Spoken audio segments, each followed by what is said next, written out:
بسم اللہ الرحمن الرحیم۔ السلام علیکم ناظرین، آج کا ہمارا ویڈیو ہے سانپ اور مور کو جنت سے کیوں نکالا گیا۔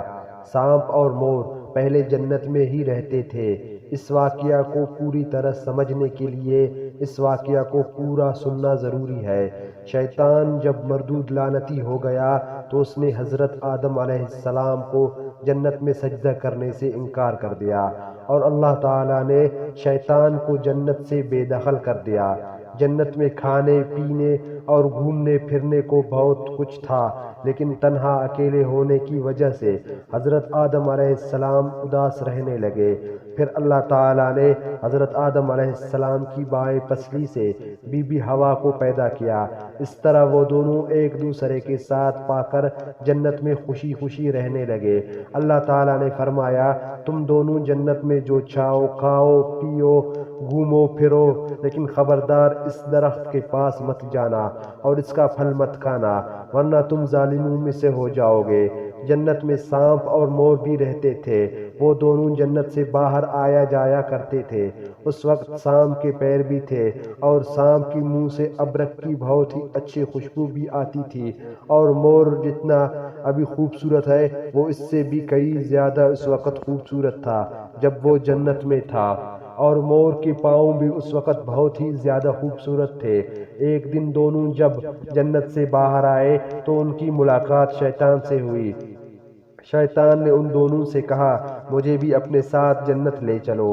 ان دونوں نے کہا، ہمیں اللہ تعالیٰ کا خوف ہے اور ہم تمہیں جنت نہیں لے جا سکتے، کوئی دیکھ لے گا۔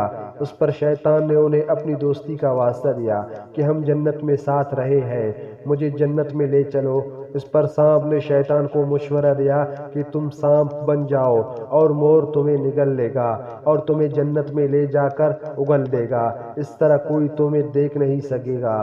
شیطان فوراً سانپ بن گیا اور اس مور نے اسے نگل لیا اور جنت میں لے جا کر اگل دیا۔ اس طرح شیطان جنت میں داخل ہونے میں کامیاب ہو گیا۔ شیطان نے جنت میں حضرت آدم علیہ السلام اور بی بی حوا سے ملاقات کی اور کہا، میں تمہارا خیر خواہ ہوں، تم نے جنت میں ابھی تک اس پھل کو کیوں نہیں کھایا؟ اس پر دونوں نے بولا کہ اللہ تعالیٰ نے ہمیں اس درخت سے دور رہنے کو کہا ہے اور اس کا پھل کھانے سے سخت منع کیا ہے، اس لیے ہم نے وہ پھل ابھی تک نہیں کھایا اور نہیں کھائیں گے۔ جب حضرت آدم علیہ السلام سو گئے تو شیطان پھر بی بی حوا کے پاس آیا اور اسے بہکانے لگا اور کہا کہ اللہ تعالیٰ نے تمہیں وہ پھل اس لیے کھانے سے منع کیا ہے کہ کہیں وہ پھل کھانے کے بعد تم فرشتہ بن جاؤ اور ہمیشہ کے لیے جنت میں نہ رہنے لگو۔ بی بی حوا نے شیطان کے بہکاوے میں آ کر اس درخت کا پھل کھا لیا، اور جب حضرت آدم علیہ السلام سو کر اٹھ گئے تو انہیں بھی بہت اصرار کیا اور مجبور کیا، اور وہ پھل حضرت آدم علیہ السلام کو کھلایا۔ جیسے ہی ان دونوں نے اس درخت کا پھل کھایا، ان کا جنت کا لباس اتر گیا۔ تبھی اللہ تعالیٰ نے ان دونوں سے کہا، میں نے تمہیں اس درخت کے پاس جانے سے اور اس کا پھل کھانے سے اسی لیے منع کیا تھا، تم دونوں نے اپنی جان پر بہت ظلم کیا ہے۔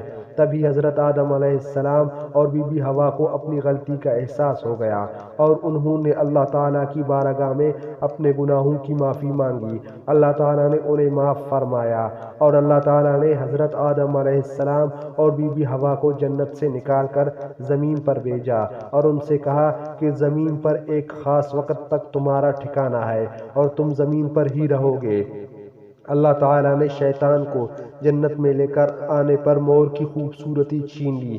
جس پیڑ سے وہ شیطان کو جنت میں لایا، اللہ تعالیٰ نے مور کی ان پیروں کو بدصورت بنا دیا۔ جس منہ سے سانپ نے مور کو مشورہ دیا شیطان کی مدد کرنے کا، اللہ تعالیٰ نے سانپ کے منہ کے ابرک کی خوشبو چھین کر سانپ کے منہ میں زہر بھر دیا، اور سانپ کے پیر چھین کر مور اور سانپ کو جنت سے جیسی جگہ سے ہمیشہ کے لیے بے دخل کر دیا۔